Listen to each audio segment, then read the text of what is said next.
aí, meninas! Sejam bem-vindas a mais uma live aqui no Instagram do Cantinho da Nutri.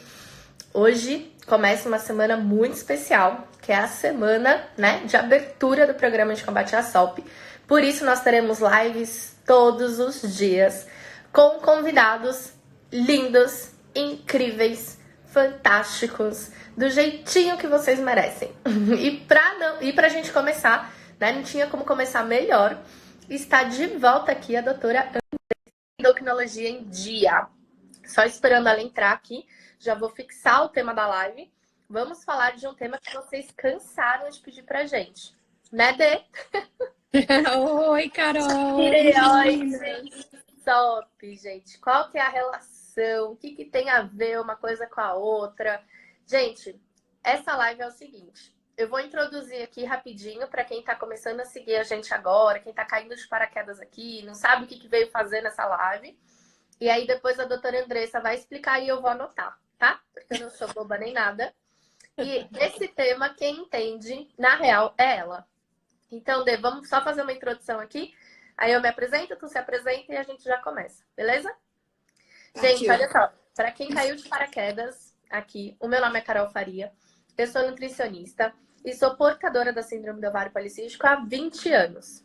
Há 4 anos, eu trabalho ajudando mulheres que são portadoras também de síndrome do ovário policístico a terem um controle natural da doença, de uma forma, que a gente consiga recuperar a nossa fertilidade, a nossa beleza, a nossa autoestima e sem medicamentos e sem hormônios. Como que eu faço isso? Através dos meus programas online de atendimento à mulher com síndrome do ovário policístico. No final, se der tempo, a gente fala um pouquinho sobre isso, mas se não, vocês encontram informações aqui no meu Instagram. E hoje a gente veio para falar sobre a relação da tireoide com a síndrome do ovário policístico. Já vou colocar aqui para vocês, fixar o tema. E eu quero saber de você que está aí em casa, quem aqui tem síndrome do ovário policístico, quem aqui tem algum problema de tireoide, hipotireoidismo, hipertireoidismo, tireoidite de Hashimoto, o que está acontecendo aí com a tireoide de vocês? Quem, de repente, tem alterações nas duas coisas, tem síndrome do ovário policístico e também tireoide, que é o que a gente vai falar bastante aqui na live. E para você que não está assistindo ao vivo, pegou a gravação, não conseguiu ver a gente aqui na hora que a gente entrou, não tem problema, responde aqui embaixo nesse campo de comentários, que depois eu vou ter o maior prazer do mundo de conversar com você no meu inbox e te mostrar como que a gente também pode ajudar você no seu caso. Combinado? Com a palavra, a doutora Andressa. Se apresenta aí, Dê. Vou me apresentar então. Bom, eu sou Andressa Heimbecher, eu sou médica endocrinologista e eu tô fazendo parceria com a Carol porque eu acredito muito que se a gente não resolve a base do ovário policístico, não adianta ficar tomando remédio. Então é por isso que eu acredito muito nessa iniciativa da Carol e eu tô aqui para agregar informação. E eu acho que eu tenho que contar também que agora eu vou ser mamãe, né? Tô com uma barriga enorme. Mostra, Bia! Aqui, ó, Bia. Olha o tamanho da Bia aqui. Tá enorme, já tá com 30, indo para 33 semanas, né?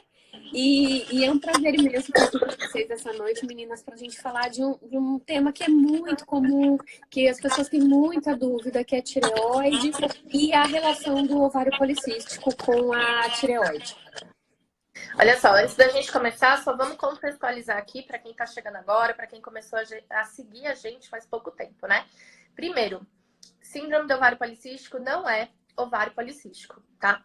Talvez você esteja, abismada com essa informação, mas eu acho que é o básico do básico que você tem que aprender aqui com a gente hoje. Ovário policístico é formação cística dentro do seu ovário. São cistos que se formam ao redor ou no interior de cada um dos ovários da mulher. Se a mulher só tem cisto no ovário e não tem nenhuma outra alteração, não tem sintoma, não tem ciclo menstrual irregular, não tem nada além do cisto no ovário, tá tudo bem ter cisto no ovário. Até porque a maioria dos cistos talvez sejam funcionais e vão e vêm aí com o passar dos ciclos menstruais. Quem tem síndrome do ovário policístico, gente, tem que ter pelo menos 2 de 3 critérios usados para esse diagnóstico. Quais são esses 3 critérios? Então, vamos lá. Anota aí quais dos 3 você tem. O primeiro deles é o cisto no ovário, né? Então, quando você faz ultrassom, aparece lá ovário micropolicístico, ou ovário de padrão micropolicístico, ou cistos no ovário. O segundo critério são os ciclos menstruais irregulares ou sem ovulação. E o terceiro critério é o hiperandrogenismo, que a gente pode fazer o diagnóstico tanto de forma clínica, ou seja, por sintomas, acne, queda de cabelo, excesso de pelos, que a gente chama de hirsutismo, ou por exames de sangue que mostram alterações hormonais, características de hiperandrogenismo, que é o aumento dos hormônios masculinos na mulher. Então, se desses 3 critérios você tem 2, você precisa investigar se você tem a síndrome do ovário policístico. E por quê? Porque a SOP é uma doença de exclusão. A gente só pode diagnosticar a paciente como portadora da SOP quando ela é excluída de todas as outras doenças que podem se manifestar da mesma forma que a SOP. E quem faz isso não é o gineco, é a doutora Andressa, é a endócrino, que vai avaliar também outras funções de outras glândulas produtoras de hormônios, além do ovário. Vai investigar a pituitária, suprarrenal, a própria tireoide, que a gente vai falar hoje, e os hormônios ovarianos, tá? Então, é a endócrino que vai fazer todo o padrão ali de diagnóstico para excluir toda e qualquer doença que poderia se manifestar parecido ou igual à SOP. E aí, quando a paciente não tem nenhuma dessas doenças, ela então é diagnosticada com a síndrome do ovário policístico pelo endócrino. Também não é nutricionista que faz diagnóstico, tá, gente? A gente não diagnostica nada. A gente pega o diagnóstico do médico, que a gente conhece ou que atende a paciente, e aí faz a nossa conduta dietoterápica em cima desse diagnóstico que o médico forneceu. E aí, qual é a grande surpresa? Para você ter síndrome do ovário policístico, você não precisa ter cisto no ovário. Você pode ter ciclo menstrual irregular e características de hiperandrogenismo. Para ter síndrome do ovário policístico, você não precisa ter o ciclo menstrual irregular. Você pode ter os cistos no ovário com hiperandrogenismo. Então, cuidado com isso de achar que toda mulher com SOP manifesta da mesma forma, que toda mulher com SOP tem as mesmas características. Por que não, tá? Assim como tem gente que tem síndrome do ovário policístico e não tem nenhum sintoma. Não tem acne, não tem queda de cabelo, não tem excesso de pelos. Ela vai ter o quê? Os cistos com o ciclo menstrual irregular. Então, contextualizamos aqui, né, para vocês entenderem o que é a SOP. A SOP é uma patologia que envolve alterações hormonais diversas no corpo da mulher. Então, a culpa não é do útero, a culpa não é do ovário. Fazer cirurgia de esterectomia, tirar o aparelho reprodutor feminino não ajuda, não trata, nem cura a síndrome do ovário policístico, porque alterações hormonais vão continuar acontecendo em outras glândulas que não os ovários. Então, não adianta fazer essa retirada. O que precisa é tratar a base do problema, tratar de forma natural através da sua dieta, do seu estilo de vida, da atividade física que você faz, talvez através de chás, suplementos fitoterápicos, quando necessário. Para algumas pacientes, o uso do medicamento, para outras não. Então, isso é algo individual que vai ser discutido aí com a equipe que vai te acompanhar e te tratar. Falei bem, doutora Andressa? Super bem, Carol. Eu estava aqui, estava prestando atenção. É tão lógico, é tão fácil quando você fala assim, que fica fácil de entender, né? E eu acho que o mais importante, mas é verdade. Eu estava aqui prestando atenção, eu falei, gente, fica muito facinho de entender, né? E o que é mais importante para as meninas que estão em casa ouvindo é que, assim, diagnóstico de ovários, de síndrome do ovário policístico é um diagnóstico de exclusão. Isso eu quero reforçar muito o que a Carol falou. O que eu quero dizer com isso? Sabe o que acontece que é muito comum?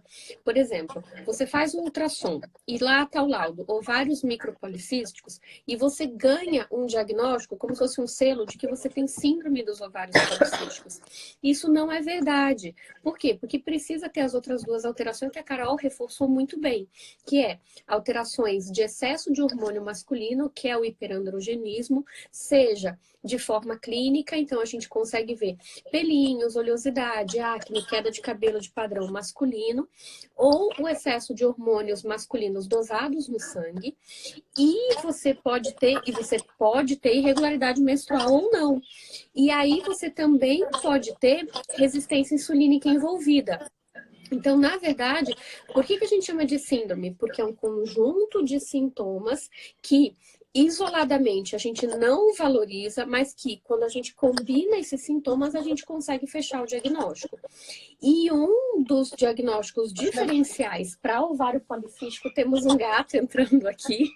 Tá tudo bem, deixa o gato, gente. Adoro. Gente, tá aqui, tá miando. Leônidas. Leônidas adentrou no recinto aqui. Gente, olha só, olha como são as coisas. Temos um berço aqui, temos um gato arranhando a cadeira, nós estamos bem. Ai, O life é florido hoje. fofo. Depois Peraí, pega ele deixa eu aí fazer só uma pra ele coisa, te dar Carol. uma... Eu vou ter que interromper, eu vou ter que tirar o Leônidas do recinto aqui, senão a gente não progride aqui. Peraí, só um pouquinho. Coloca um pouquinho, meninas. Quem ama gatos, coloca um comentário aqui, um coração. Gente, o gato dela é muito lindo. Eu coloquei o fone, gente, porque alguém de vocês aí falou que o meu retorno estava alto e estava atrapalhando o áudio da doutora Andressa. Me confirmam se agora tá ok? Vocês estão conseguindo me ouvir bem e o meu retorno acabou de interferir no dela? Por favor. O meu foi. Tá bom o meu retorno, aliás? Não, o seu áudio tá ótimo. É que o meu retorno estava alto e estava atrapalhando o seu áudio. Aí acho que com o fone agora melhora. E aí, gatos, coração. Então, assim, o que a gente tem que prestar atenção? Que síndrome do ovário policístico é um diagnóstico de exclusão. Então, a gente tem um protocolo. E dentro desse protocolo está excluir alterações da tireoide. Por que isso, meninas? Porque hipotireoidismo e hipertireoidismo causam irregularidade menstrual. Por motivos próprios que eu vou explicar para vocês. Mas, principalmente, se você, por exemplo, tem uma tireoide muito alterada, um hipotireoidismo muito alterado, você pode ter padrão de micropolicísticos no ovário. E isso não necessariamente é síndrome de ovário policístico. Agora, existe uma associação entre ovário policístico e hipotireoidismo que pode estar associada. Então, é por isso que a gente tem que, quando a gente... eu, por exemplo, Andressa, eu tenho irregularidade menstrual. Eu tenho acne, tenho... oleosidade na pele e tudo. E aí, o que eu vou fazer? Primeira coisa, você vai passar um pente fino nos seus exames. Exame da tireoide, então dosagem de TSH, dosagem de T4 livre. A gente vai fazer a dosagem do hormônio da suprarrenal, principalmente a 17-hidroxiprogesterona, que é um hormônio que você tem uma alteração de suprarrenal, que ela não fabrica corretamente o hormônio masculino, ela acaba fabricando a mais. E aí, com isso, é o principal também diagnóstico diferencial para ovário policístico. E aí, você também precisa dosar o cortisol, porque alterações de cortisol podem também estar associadas com irregularidade menstrual. Então, você passa um pente fino na paciente para daí dizer assim, a tireoide está normal, a suprarrenal está normal, o cortisol está normal e ela tem os dois de três critérios, que é esse que a Carol comentou.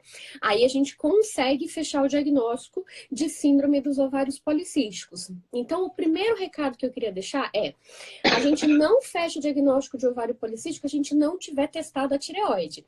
Isso é o primeiro item.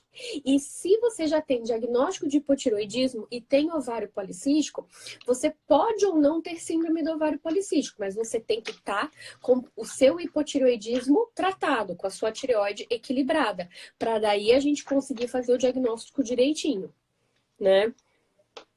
Peguei até meu caderno, porque vocês acharam que eu tava brincando, não, eu vou anotar mesmo. E se eu fosse vocês, eu faria o mesmo. Então, assim, sabe o que eu acho que a gente podia começar, Carol? Revisando um pouquinho do que é o hipotireoidismo, tá? Das causas de hipotireoidismo, porque eu acho que também isso gera um pouco de confusão, né? Então, vamos lá, vamos começar. E, gente, hipotireoidismo não é hipotireoidismo de Hashimoto, tá? Com certeza não a doutora Andressa vai falar para vocês a diferença. É uma das causas. Então, vamos lá. Então, o que é o hipotireoidismo? Eu vou falar de novo os exames, gente, direitinho. Então, olha só, o que é o hipotireoidismo? O hipotireoidismo, ele é quando a tireoide não consegue fabricar de forma adequada quais hormônios? T4 e T3, certo? Existem dois tipos de hipotireoidismo básicos. Hipotireoidismo de causa tireoidiana, que a gente chama de hipotireoidismo primário, e hipotireoidismo de causa central, que é hipofisário. Esse é bem raro. Normalmente a gente só usa como diagnóstico de exclusão, porque o mais comum, na maior parte dos casos, é hipotireoidismo de origem de tireoide. Muito bem. Quem é a tireoide? Tireoide é uma glândula em forma de borboleta. Ela não tá aqui, ela não tá aqui, não tá aqui. Ela tá aqui em cima desse ossinho aqui que é o externo. Ela tá sentadinha bem nessa região aqui. Isso aí, Carol. Aí mesmo, tá? E aí ela tem esse formato de borboleta, porque ela tem duas asinhas, que a gente chama de lobo, e o corpinho, que a gente chama de istmo. Então, eu vou até desenhar aqui. A gente tem uma tireoide que ela fica mais ou menos aqui nessa região, certo? Muito bem. Quais são as principais causas de hipotireoidismo de origem tireoidiana?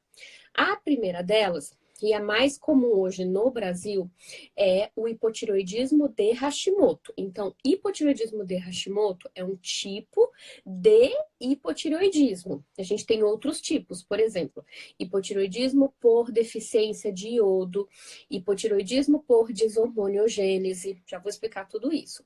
Hipotireoidismo pós-cirúrgico, pós-operatório.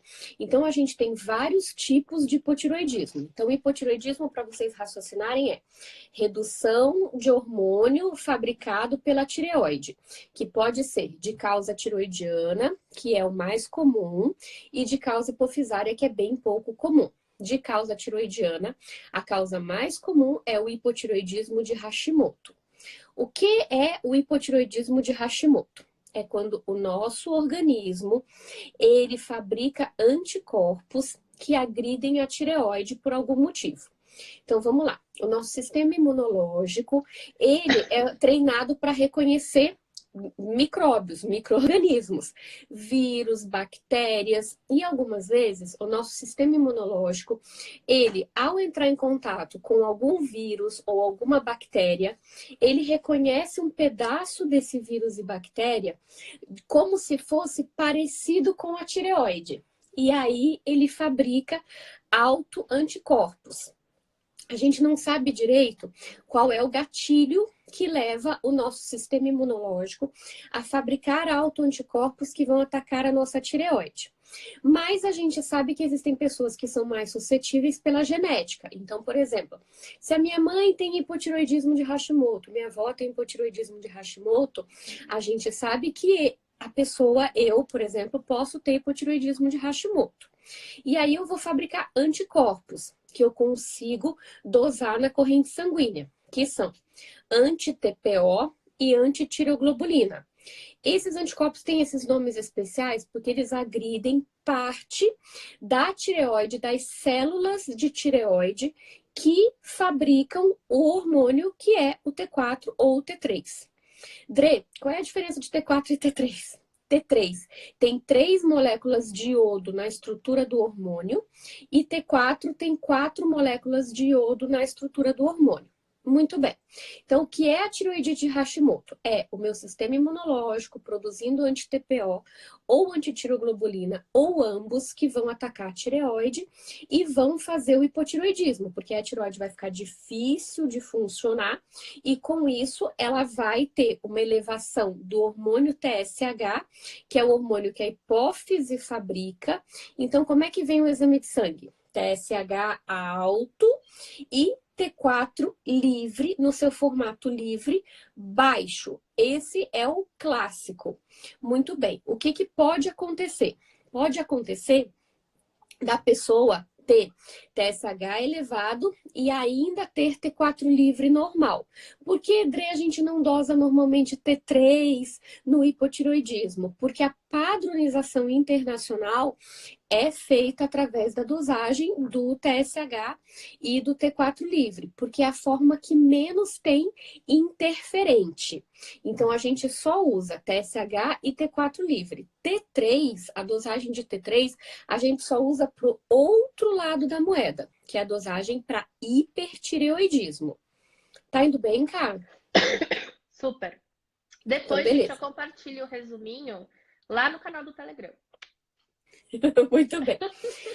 Aí, o que acontece? A gente tem outras causas de hipotireoidismo também. Quais são? A tireoide ela pode ter um limite genético de fabricar hormônios. A gente chama isso de deshormoniogênese, ou seja, é como se a linha de produção da tireoide tivesse um limite na hora de produzir os hormônios. E aí, com isso, ao longo da vida da pessoa, ela começa a ter alterações do TSH. Mas ela não tem anticorpo, mas ela tem um TSH que vai subindo de forma progressiva.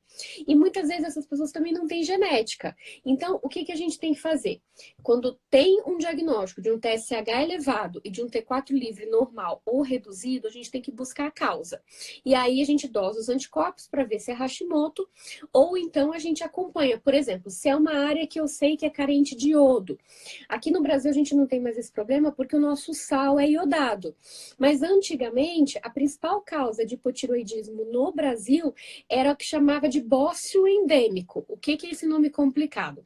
O crescimento da tireoide que acontecia porque a gente não comia iodo de forma adequada.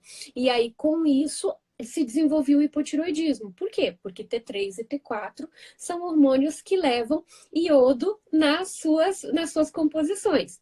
Andressa, precisamos tomar iodo hoje? Não, hoje o nosso próprio sal iodado garante o aporte de iodo que a gente precisa. Agora, Pra existem você casos... que come sal, né? Porque aí entra aquelas pessoas que, tipo, excluem completamente o sal da rotina, Exato. compra o sal rosa do Himalaia e por aí vai. Pois é, e além de tudo, o sal rosa do Himalaia tem contaminante metal pesado, né? O pior Que é afeta a isso, tireoide. Então, que gente, afeta a cuidado com tireoide. esses modismos. Tudo que é muito Exato. caro pode ser problemático. Exatamente, exatamente, Carol, muito bem lembrado. E aí, o que que acontece? Normalmente, por exemplo, a gente tem como fazer a dosagem de iodo urinário, mas a gente usa muito, sabe para quê? Para gestante. Por quê? Porque algumas vezes a gestante tem dificuldade de funcionamento na tireoide e ela precisa de uma dosagem de iodo maior, e aí a gente precisa checar se ela está comendo iodo pelo iodo que ela está excretando, né? Muito bem.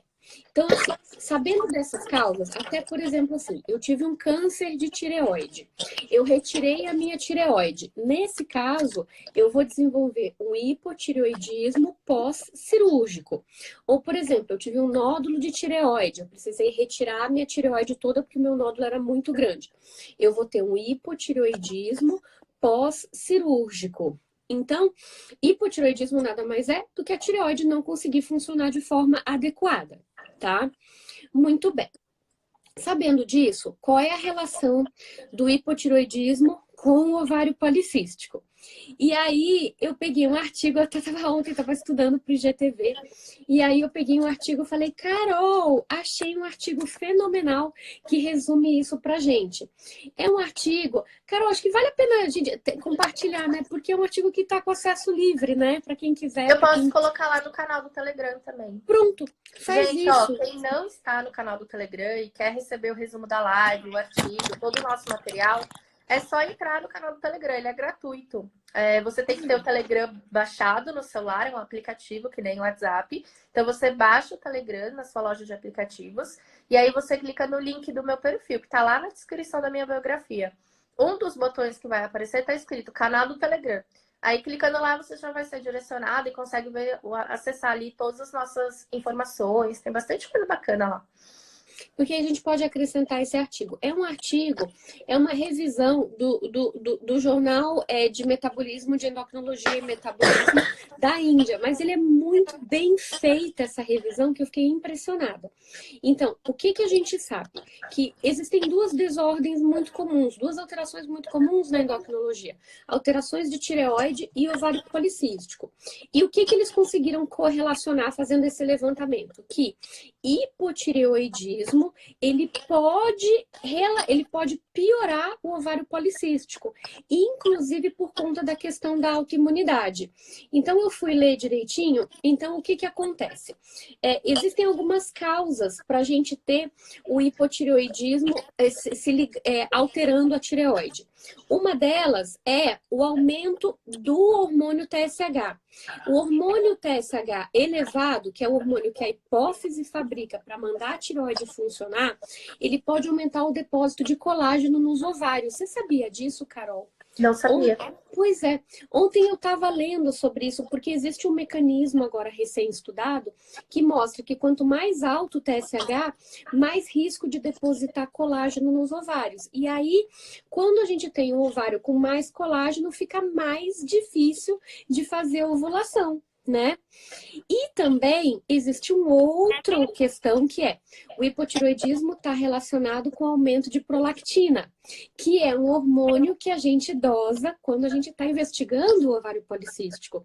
E aí, esse aumento de prolactina, ele faz o quê? Ele faz com que eu tenha um desenvolvimento de folículos incompletos, que podem ser múltiplos cistos. E aí, com isso, ele está associado com a piora dos cistos nos ovários. É por isso que, quando a gente vê um ovário com microcistos, a gente tem que fazer alguns exames de protocolo. O da tireoide, que eu já falei, que é o TSH e o T4 livre. A dosagem do cortisol, e aí não é só o cortisol de jejum, é o cortisol salivar também, que a gente tem que fazer a avaliação às 11 horas da noite. A gente faz a dosagem da 17-hidroxiprogesterona para avaliar a suprarrenal e a gente dosa a prolactina. E aí, por quê? Porque se eu tiver hipotiroidismo com prolactina elevada, eu posso estar piorando meu ovário e não ser síndrome dos ovários policísticos, né? Então, E a tudo isso... hiperprolactemia também pode ser tumor hipofisário, né, Dê? Perfeito, que também é um diagnóstico diferencial. Então, vocês veem que a gente tem que abrir um leque de investigação. Esses tempos eu atendi uma paciente que a Carol me mandou e tinha alteração de prolactina. E aí depois a gente foi refazer os exames e viu que na verdade era por conta de uso de alguns medicamentos. Mas isso também pode estar alterando o funcionamento do ovário. Então, isso é uma parte da explicação, certo? Existe uma outra parte da explicação que é o contrário, que assim, eu falei do hipotiroidismo levando ao ovário policístico. Agora existe uma explicação que é o ovário policístico levando à autoimunidade. Então, o que a gente sabe? Doenças autoimunes, elas são mais comuns em mulheres. Por quê? Por conta dos hormônios femininos, principalmente o estrógeno. O que a gente tem no ovário policístico? Um desbalanço da concentração de estrógeno. E esse estado de desbalanço da concentração de estrógeno, ele é relacionado com maior risco de desenvolvimento de doenças da imunidade. Dentre elas, o hipotiroidismo de Hashimoto. Que é uma doença autoimune. Que é uma doença autoimune. Então, vocês veem que a gente consegue fazer todo esse balanço do ciclo, porque aí a gente entende que uma tireoide bem regulada, ela vai estar associada com o ovário bem regulado, e o ovário bem regulado, ele também vai estar associado com uma tireoide bem regulada, né? Perfeito. Quem mais aí tá de boca aberta, gente? Manda coração nessa tela para essa mulher ficar feliz e falar muito hoje. Mas não é muito legal? Pode falar. Não, gente, estudar hormônio é muito legal, gente. É muito legal. Por isso que eu sou metida nessa área. Gente, é muito legal. E aí, assim, Carol, eu vi algumas perguntas passando e eu acho interessante só reforçar, né? Porque eu acho que eu acabei falando de iodo e tal. Então, assim, vamos lá. Sobre o Lugol. Apesar do Lugol estar muito na moda, a gente, endocrinologista, a gente só tem uma indicação formal para usar Lugol, que é quando o paciente tem hipertireoidismo e você usa o Lugol para bloquear o funcionamento da tireoide quando o paciente está numa situação chamada tempestade tireoidiana. Então, vamos lá. Como é que funciona isso? Hipotireoidismo é um lado da moeda, hipertireoidismo é o outro lado da moeda. Hipotireoidismo é quando a tireoide funciona pouco e hipertireoidismo é quando a tireoide funciona muito. A gente também tem hipertireoidismo de causa de hipófise. Eu ponho a mãozinha aqui porque a hipófise ela tá aqui nessa região, né? Que é a glândula que comanda a tireoide. Então a hipófise produz TSH e o TSH estimula a tireoide a produzir T4 e T3. Então, a gente tem alteração de hipertireoidismo de causa hipofisária e hipertireoidismo de causa tiroidiana, que é muito mais comum. Qual é a principal causa de hipertireoidismo? Doença autoimune também. Qual doença autoimune? A gente chama essa doença de Base-Down-Graves, que foi o médico que descreveu. Igual hipotiroidismo de Hashimoto, que foi o Dr. Hashimoto que descreveu. O Base-Down-Graves foi se eu não me engano, o Base-Down-Graves são 2 médicos, né? Por isso que tem o hífen, tá?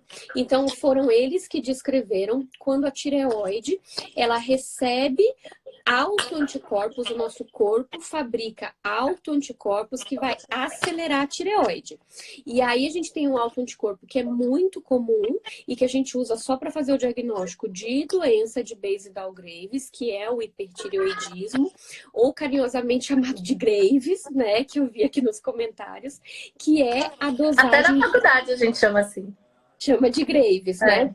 Sabe que foi muito engraçado, porque eu vim de Curitiba, né? E lá em Curitiba a gente só chamava de Graves, né? E aí aqui em São Paulo, a Unifesp chama de doença de Base-Down-Graves DBG. Então, assim, depende muito da escola, né? E aí, como é que a gente faz o diagnóstico? Pela dosagem do anticorpo muito específico no sangue, que se chama TRAB. TRAB. AB de anticorpo, autoantibody, né? Então, antibody em inglês. E TRAB do receptor para o TSH. Então, é um anticorpo que vai se ligar no receptor do hormônio tiroidiano, onde deveria ser o TSH, ele se liga e aí ele vai acelerar o funcionamento da tireoide. Certo? Então, qual é a única indicação pela Sociedade Brasileira de Endocrinologia? A gente usar o Lugol para fazer um bloqueio dessa tireoide quando esse paciente está com hipertireoidismo por doença de Graves muito, muito acelerado, que a gente chama de tempestade tiroidiana, faz esse bloqueio. E aí o paciente pode precisar ir para cirurgia ou ele está internado num CTI. Fora disso, a visão da Sociedade de Endocrinologia é que a gente não deve usar Lugol em nenhuma outra ocasião. Apesar da gente saber que esteve muito na modinha, né, Carol? E essa história de nutrólogo e nutricionista prescrevendo Lugol, doutora Andressa? Eu acho muito temeroso, assim. Por quê? Porque o certo pelo protocolo internacional é o seguinte: se você acha que o seu paciente não está comendo iodo, adquirindo iodo de forma correta, você tem um exame que se chama iodúria, dosagem de iodo em 24 horas, na urina. E aí, o certo seria você fazer a dosagem de iodo, se você identificou, você entrar com a suplementação. E não necessariamente a Lugol, porque o Lugol é uma quantidade de hormônio muito grande, que ele faz um efeito, o nome é esquisito, mas é isso mesmo, ele pode fazer 2 efeitos. Chama George Base-Down e Wolff-Chaikoff. É complicado de falar, mas é fácil de entender. Ou o Lugol, ele entra na tireoide, bloqueia o funcionamento dela, que a gente chama de efeito Wolff-Chaikoff, ou o iodo entra em grande quantidade na tireoide e piora o hipertireoidismo, que a gente chama de efeito George Base-Down. Então, mexer com iodo e tireoide é muito complicado. Por isso que a iodação do sal hoje é a forma mais equilibrada da gente garantir ingestão de iodo. E aí perguntaram também bastante sobre o sal na hora que a gente estava falando. Gente, o que acontece com o sal rosa? Sal rosa teve um boom aí, né? Nas últimas semanas, meses e anos e tal. Anos, né? Já tá até passado isso. Mas ainda tem muita gente que indica e acha que o sal rosa é muito mais saudável, é muito mais light, é muito mais fit, etc. Qual que é o grande problema do sal rosa? Primeiro, a chance de você comprar um sal rosa barato é nula. O sal rosa de verdade, ele é um alimento caro. E aí o que acontece? Muita empresa acaba vendendo, como que é? Não sei o que, por lebre? Coelho por lebre? Qual que é o gato por lebre? Gato, né? Gato por lebre, isso. Olha eu esquecendo do gato. Acaba vendendo gato por lebre. E aí a gente vai ver e aquele sal não é um sal rosa de verdade. Então tem essa questão, tá? Toma cuidado com produtos que na origem são caros e você acha barato demais em algum lugar. Segundo, que o sal rosa, mesmo verdadeiro, normalmente tem uma alta contaminação por metais pesados. E esses metais pesados também causam não só alteração de tireoide, mas um mal para a nossa saúde de forma geral. Ó o gato que acabou de Ó o entrar de gato, novo. gato por lebre aí. Aqui. E uma das consequências é prejudicar o funcionamento da tireoide. Em terceiro lugar, quando a gente faz a troca do sal comum pelo sal rosa, a gente está excluindo da nossa alimentação uma fonte importante de iodo. E o iodo está adicionado ali não é à toa. É porque antigamente a gente tinha muito problema de bócio e outros problemas por falta de iodo.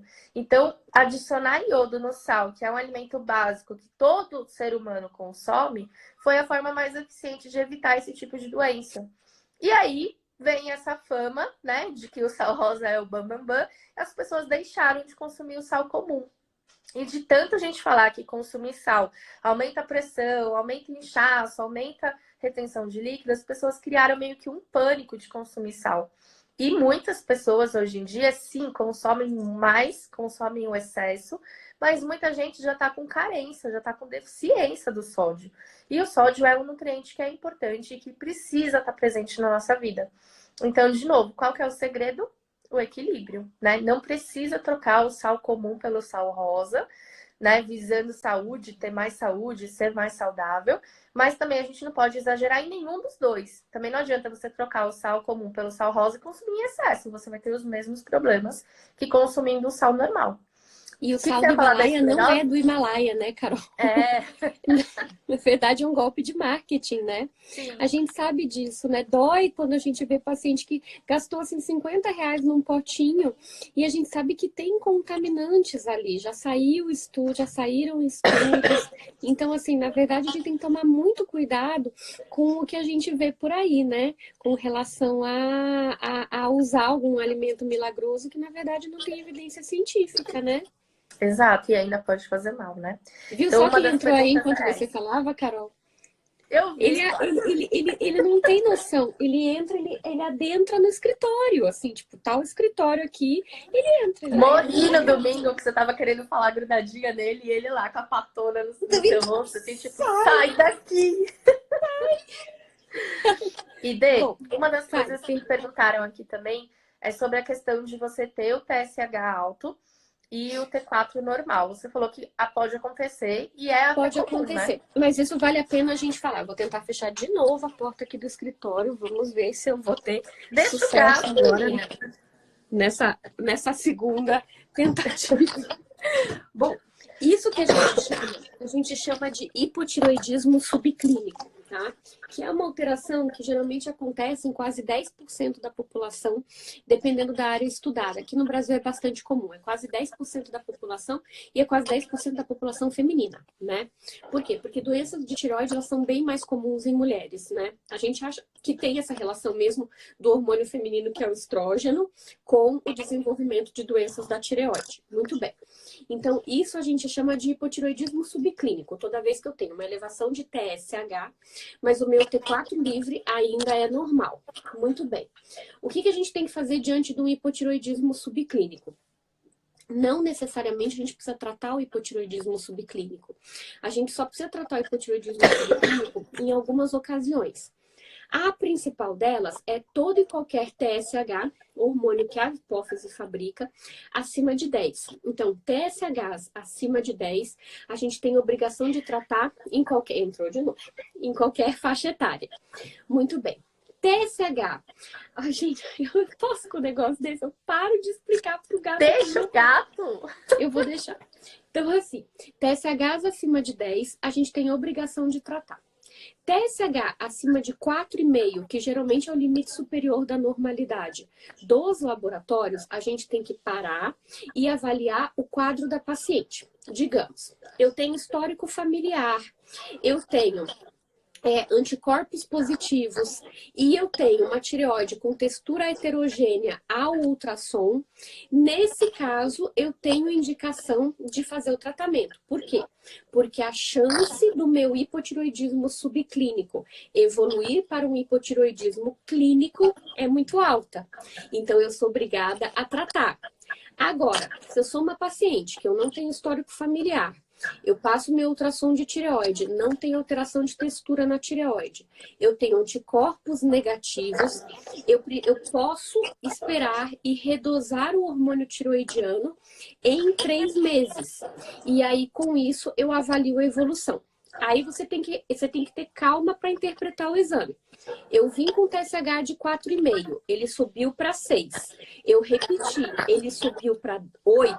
Eu vou tratar porque é uma doença que ela está piorando, certo? Mas, se eu tenho um TSH de 4,5 e eu repeti em 3 meses e ele normalizou, nesse caso, eu não tenho necessidade de começar o tratamento. Por que que a gente não sai tratando todo o hipotiroidismo subclínico que a gente vê por aí? Porque muitas vezes são alterações transitórias do funcionamento da tireoide. E o que que acontece? Às vezes o paciente fica nervoso, o médico fica ansioso, e aí o que que ele faz, cara? Ele dá o hormônio da tireoide. E a tireoide é uma glândula que ela tem um comportamento que ele é um pouco danado. Por quê? Porque ela se adapta quando ela recebe hormônio.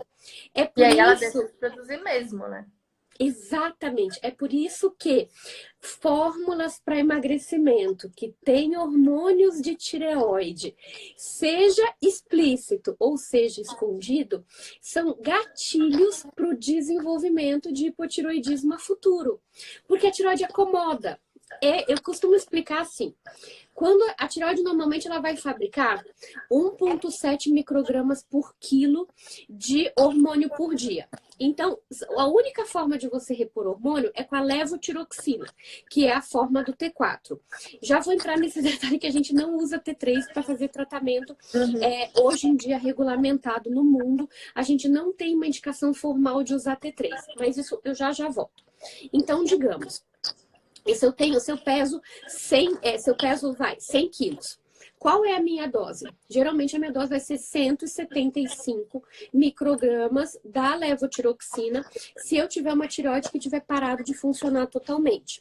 Só que eu posso ter funcionamentos parciais. Por exemplo, eu posso ter uma tireoide que tem uma deshormoniogênese, ela fabrica só 125 e eu, como médica, vou precisar dar mais 50 microgramas para poder reequilibrar essa tireoide. Então, não necessariamente você precisa ter uma tireoide que vai precisar 100% de hormônio. Agora, se eu tenho um hipotiroidismo subclínico e eu dou 25 e ela já está predisposta a ficar doente, ela acomoda.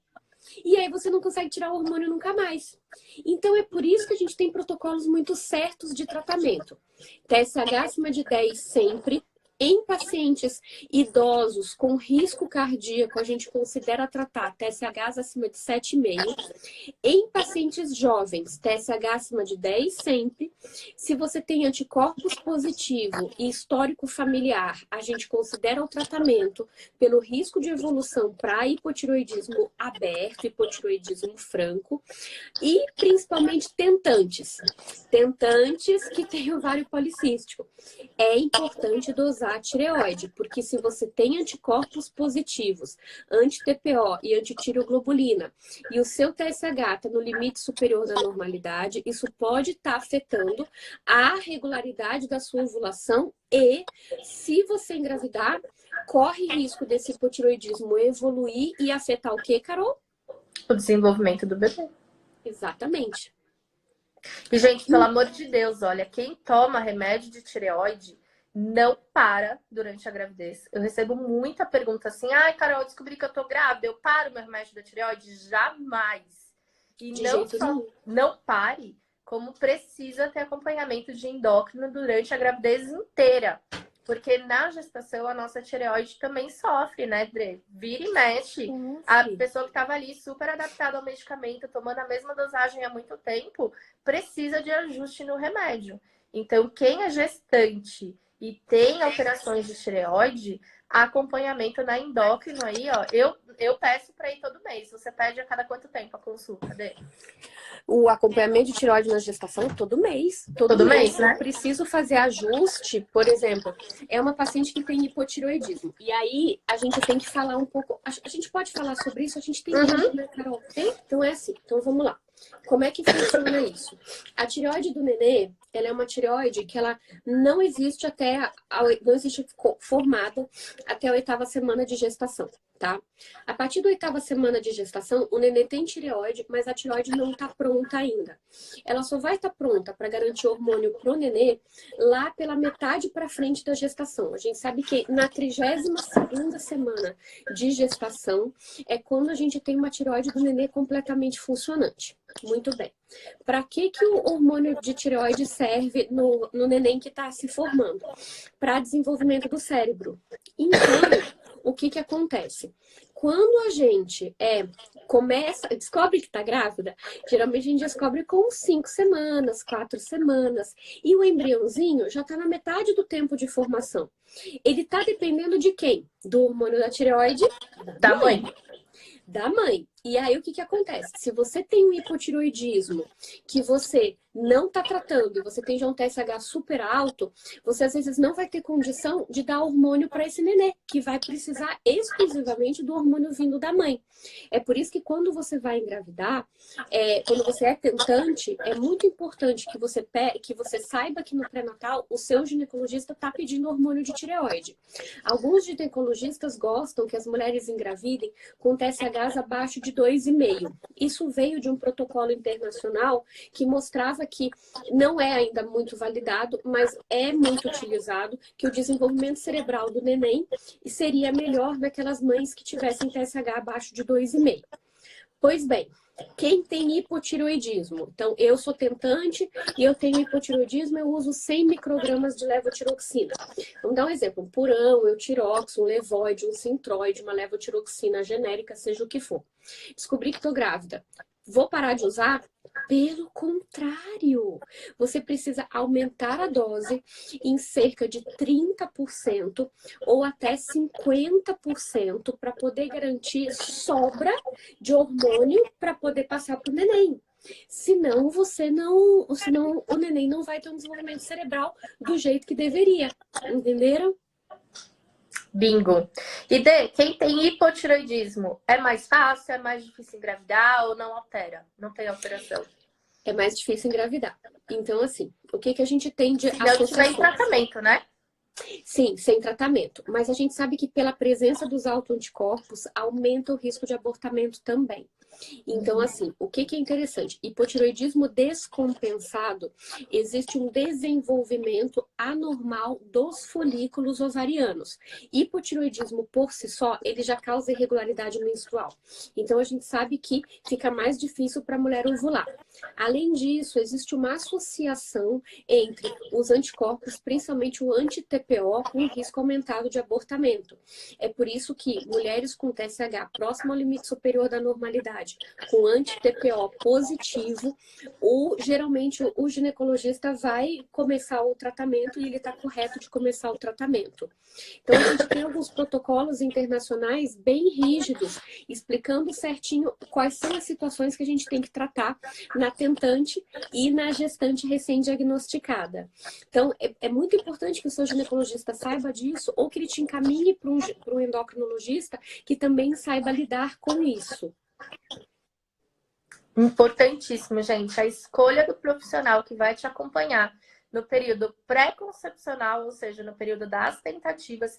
E eu não estou falando de período pré-concepcional, que é do momento que você decide engravidar, que você abandona lá os métodos contraceptivos até você engravidar, não. Estou falando de um preparo para essa gestação acontecer. E aí, quando a paciente me procura para fazer esse preparo, eu peço no mínimo 3 meses.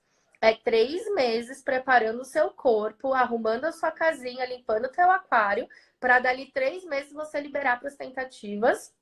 E aí pode ser que você demore de 3 meses até 1 ano para conseguir engravidar. Então, 3 meses, 6 meses antes é o período ideal para você começar a procurar endócrino, fazer os check-ups de todos os seus hormônios, procurar nutricionista, começar a fazer uma dieta adequada para a sua fertilidade, para a fertilidade do seu parceiro.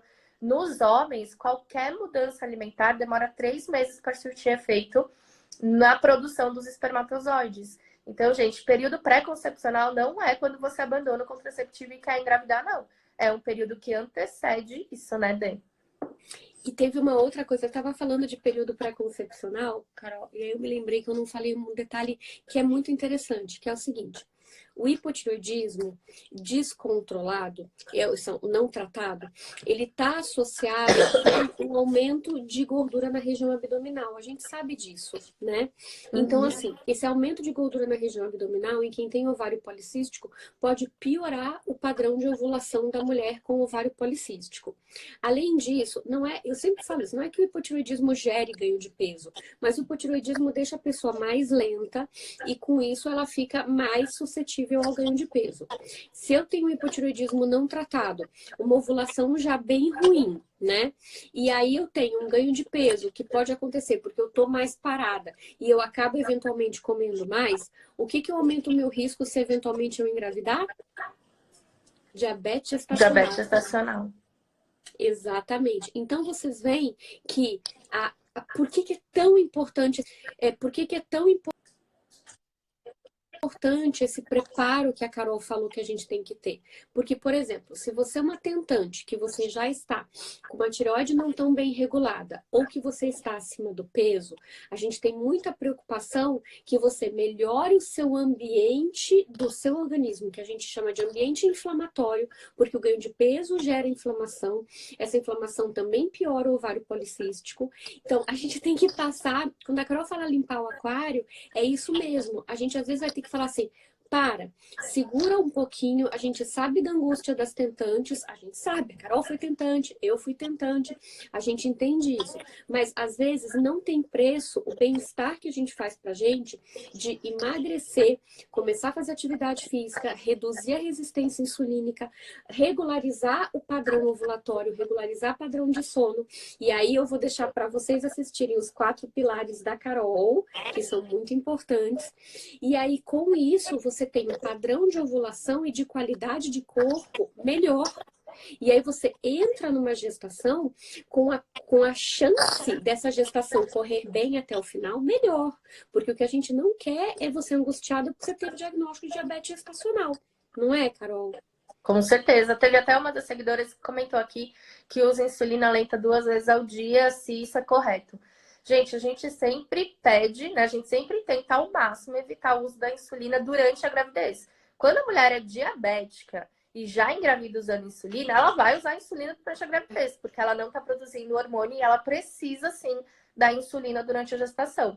Agora, a mulher que engravida sem esse quadro de diabetes, sem usar insulina, e desenvolve um quadro de pré-diabetes gestacional, de diabetes gestacional, a gente tenta sempre contornar isso com a dieta e o estilo de vida da gestante.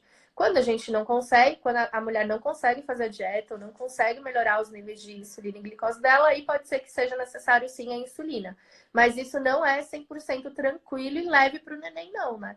Quanto mais natural for a vida da gestante, melhor para ela e para o crescimento do bebê. Perfeito, porque o que que acontece? Qual é o grande risco do diabetes gestacional? É você ter um bebê maior do que o necessário, né? E daí com isso a gente chama de bebê gig, que é o bebê gigante, e ele corre risco de fazer hipoglicemia após o nascimento, porque ele já vai forçando o pâncreasinho dele desde o intraútero. E Gente, isso aí, é UTI neonatal, tá? é o Eu TNEO. escuto. Ai, gente, olha, me dá finiquito, porque eu vejo gente falando comigo no inbox, no direct aqui. Ai, mas doutora, a minha gineco falou que não tem problema ter diabetes gestacional. Comigo, eu não vou ficar cega, eu não vou amputar nada por conta disso, porque é um diabetes diferente do Olha a minha diabetes. cara.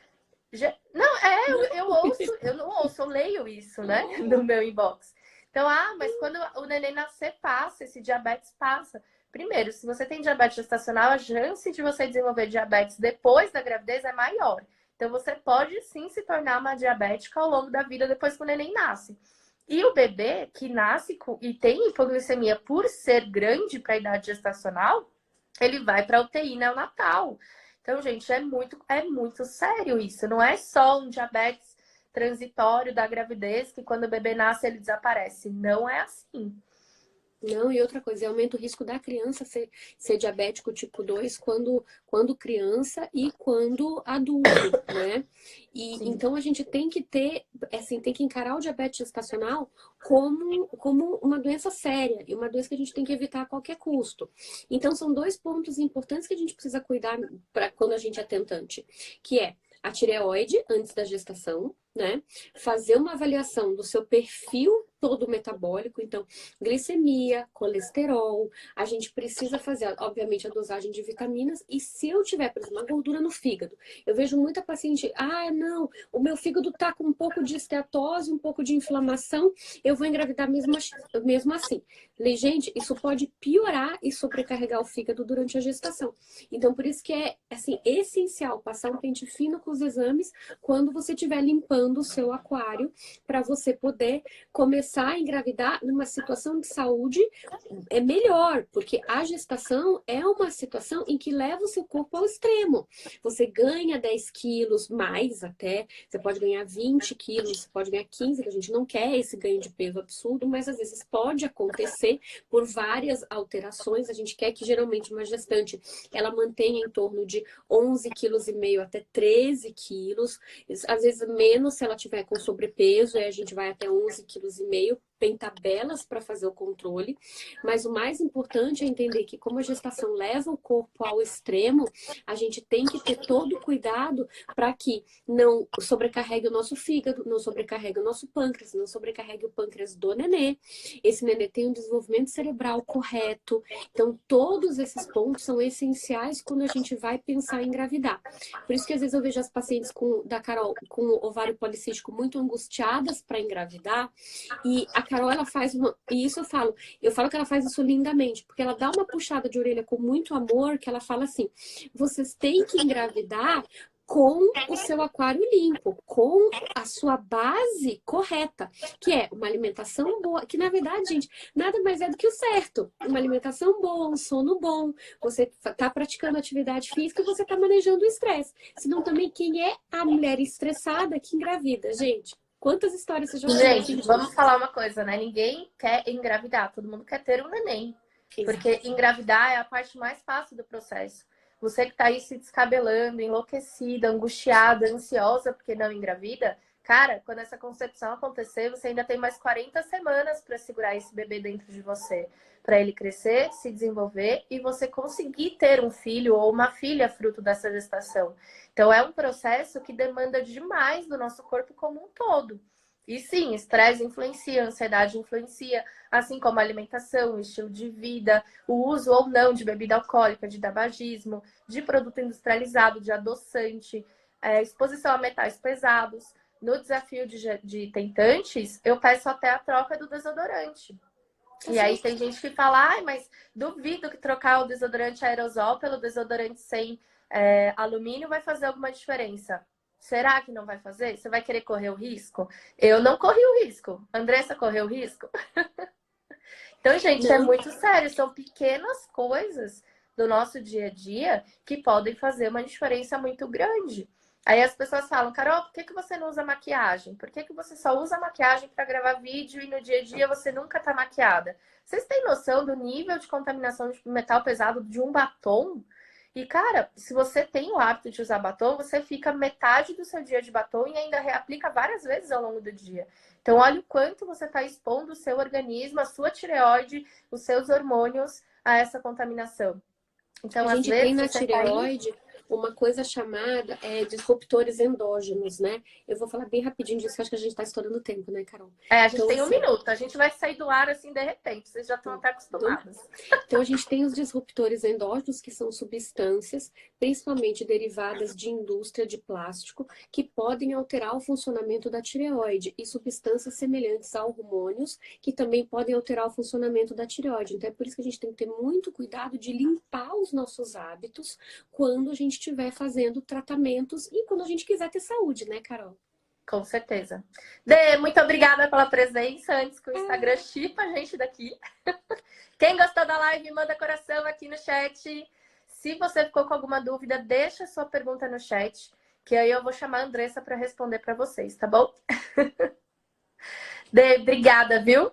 Beijo, gente. Bom final de dia. Foi um prazer terminar essa segunda-feira aí de quarentena com vocês. Força aí, pessoal. Vai dar tudo É certo, isso aí. vocês vão E ver. olha A só, gente tá lá no junto. Instagram da D tem uma live onde ela falou sobre o corona versus a tireoide. Então, para quem tem alterações de tireoide, vai lá no Instagram da Andressa, @endocrinologia em dia, e dá uma olhada na live que ela fez no domingo sobre a interferência da tireoide no corona.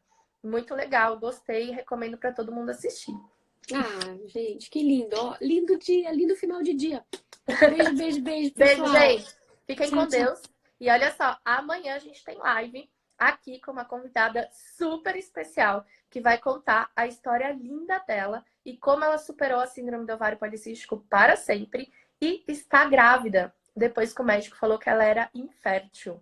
Gente, eu Quer preciso saber que assistir história é isso. essa? Amanhã, 8 horas da noite, aqui no meu Instagram. Quero ver você, hein, Andressa, assistindo. Estarei sim, viu? Pode deixar, pode contar comigo. E ó, Lindo vocês final de aí, ó, dia. chamem as amigas e bora assistir a live de amanhã que vai ser uma baita de uma lição de vida, hein? Tchau, gente. Beijo.